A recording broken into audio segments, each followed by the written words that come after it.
28ಕ್ಕೆ high command ಏನು ತೀರ್ಮಾನ ಮಾಡ್ತಾರೋ ಅವ್ರ ಕಡೆಯಿಂದ ನಮ್ಮ ಕಡೆಯಿಂದ ಯಾರೇನಿಲ್ಲ ನ್ಯಾಯಬದ್ಧವಾಗಿ ನಾವು ಕೆಲಸ ಮಾಡಿ ನಮ್ಮ ಪಕ್ಷದಿಂದ ಗೆಲ್ಸಕ್ಕೆ ಪ್ರಯತ್ನ ಮಾಡ್ತೀವಿ, ಗೆಲ್ಲಿಸ್ತೀವಿ. ಯಾರೇನಿಲ್ಲ ನನ್ನ ಸ್ನೇಹಿತರಂತ ಮಾಜಿ ಮಂತ್ರಿ ನಾರಾಯಣಸ್ವಾಮಿ ಅವರಿಗೆ 68ನೇ ಹುಟ್ಟುಹಬ್ಬದ ಶುಭಾಶಯಗಳೊಂದಿಗೆ ಇಡೀ ಆನೇಕಲ್ ತಾಲೂಕಿನ ಜನತೆ, ಇಡೀ ರಾಜ್ಯದ ಜನತೆ ಅವರಿಗೆ ಆಶೀರ್ವಾದ ಮಾಡೋಕ್ಕೆ ಬಂದಿದ್ದಾರೆ.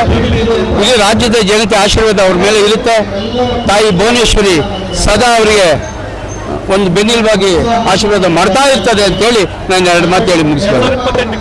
2028ಕ್ಕೆ ಹೈಕಮಾಂಡ್ ಏನು ತೀರ್ಮಾನ ಮಾಡ್ತಾರೋ ಅವ್ರ ಕಡೆಯಿಂದ ನಮ್ಮ ಕಡೆಯಿಂದ ಯಾರೇನಿಲ್ಲ ನ್ಯಾಯಬದ್ಧವಾಗಿ ನಾವು ಕೆಲಸ ಮಾಡಿ ನಮ್ಮ ಪಕ್ಷದಿಂದ ಗೆಲ್ಸಕ್ಕೆ ಪ್ರಯತ್ನ ಮಾಡ್ತೀವಿ, ಗೆಲ್ಲಿಸ್ತೀವಿ. ಯಾರೇನಿಲ್ಲ ಏನು ಈ ದಿನ ಹುಟ್ಟುಹಬ್ಬನ ಆಚರಣೆ ಮಾಡ್ಕೊಂಡಂಥ ನಮ್ಮೆಲ್ಲರ ನಾಯಕರಾದಂಥ ನಾರಾಯಣಸ್ವಾಮಿ ಅವರಿಗೆ ದೇವರು ಇನ್ನೂ ಹೆಚ್ಚಿನ ಆಯುಷ ಅಧಿಕಾರ ಎಲ್ಲ ಕೊಡಲಿ ಅಂತೆಲ್ಲ ದೇವರಲ್ಲಿ ಕೇಳ್ಕೊಳ್ತಾ ಅವರಿಗೆ ಮುಂದಿನ ದಿನದಲ್ಲಿ ಒಳ್ಳೆಯದಾಗಲಿ ಅಂತ ಕೇಳ್ಕೊಳ್ತೀವಿ.